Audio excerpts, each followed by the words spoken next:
because you need some more supervision than what your mama's giving you. Would you rather go to a foster home? What's her last name?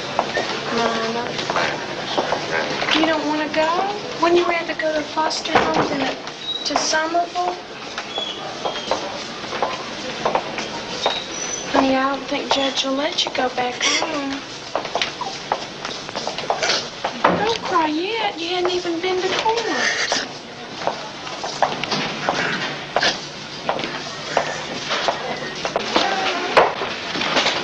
Okay, all those here for court, then just come on in the courtroom and have a seat. No cigarettes or chewing gum. Take your hats off.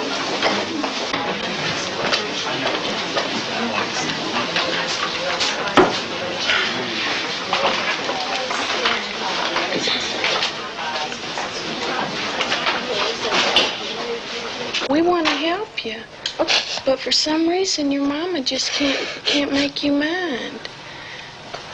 And you know, Dr. Lee, the man you talked to yesterday, he thinks you need a home where you'd have a mama that'd really make you toe the line and stay out of trouble. 'Cause you're not a bad little girl. Would you rather be in a home than in an institution? Honey, I don't think Judge will let you go there. Because your mama hasn't been looking out for you.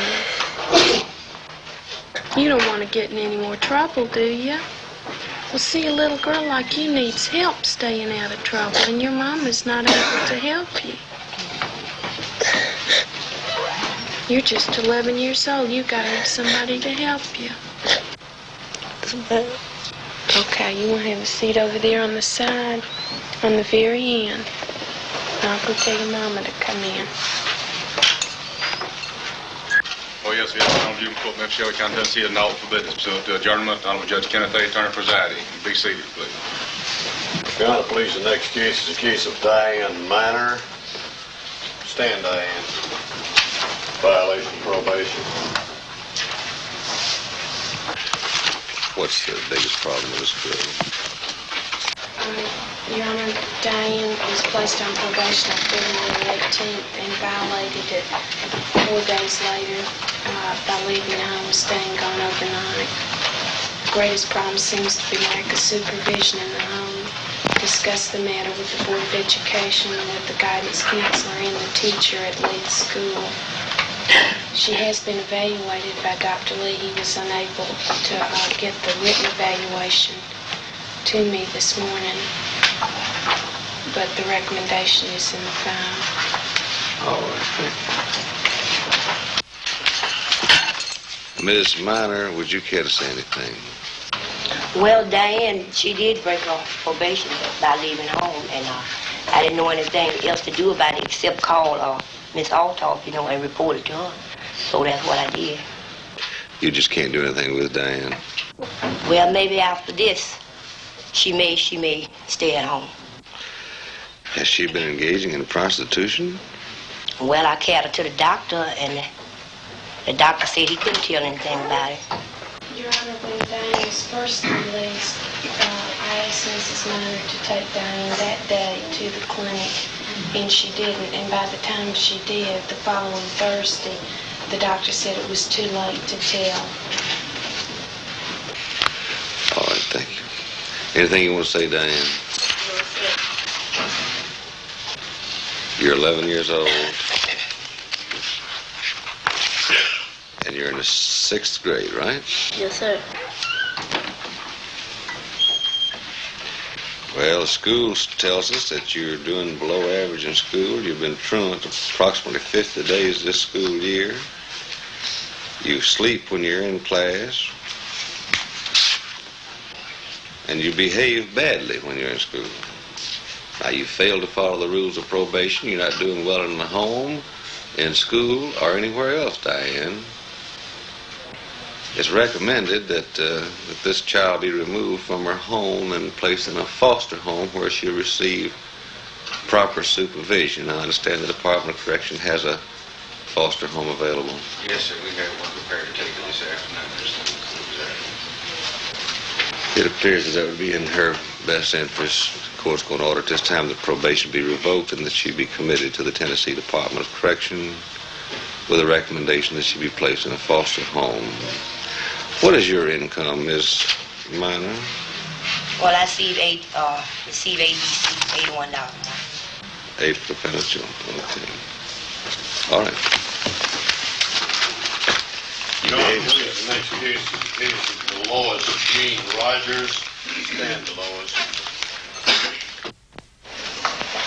What'd you find, darling? Let me have a seat.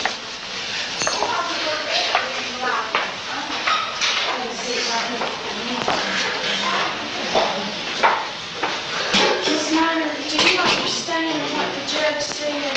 It was the opinion of all the people that worked with Diane that she should be removed from your home because she needs more supervision than you're able to provide. Now, we had a choice of an institution or of a foster home. She's only 11 years old, and most of her acting out has been because of lack of supervision. Therefore, we decided that it would be best for Diane if she could be placed in a home where the foster mother could give her adequate supervision, see to it that she goes to school. Because if she doesn't work out in this foster home, she will have to go to a training school.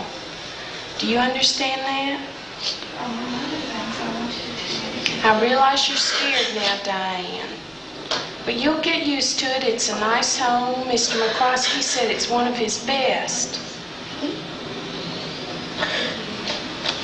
Do you have any questions? Do you think Judge was unfair with you?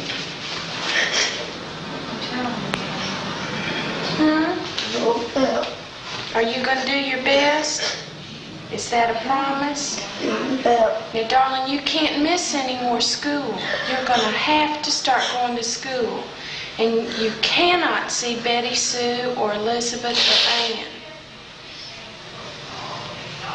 And Mr. McCroskey will inform you as to your visiting rights and whatnot. But I tell you, we will need you to have her closed down, back down at the court by about 1:30 this afternoon. Because for a while you won't be allowed to visit her to give her time to adjust in her new home. Now, Diane, please try to quit crying. Judge is doing what's the very best for you, and I hope you understand that too, Miss Minor. This was the 36th complaint we had on your children, so it's obvious that there's a lack of supervision somewhere. And Diane's young enough that we hope we can help her before she gets any worse. Okay, Diane? Will you promise me one thing? Will you promise not to run away from the foster home? And if you have problems, will you call me? Then we'll work on it. Because if you run away, we'll have to put you in a training school, and I don't want that to happen. Okay? You need another Kleenex? Okay. I can let you visit with me now if you like. Just bring the clothes, Miss Minor, up to girls' detention in the matron's office.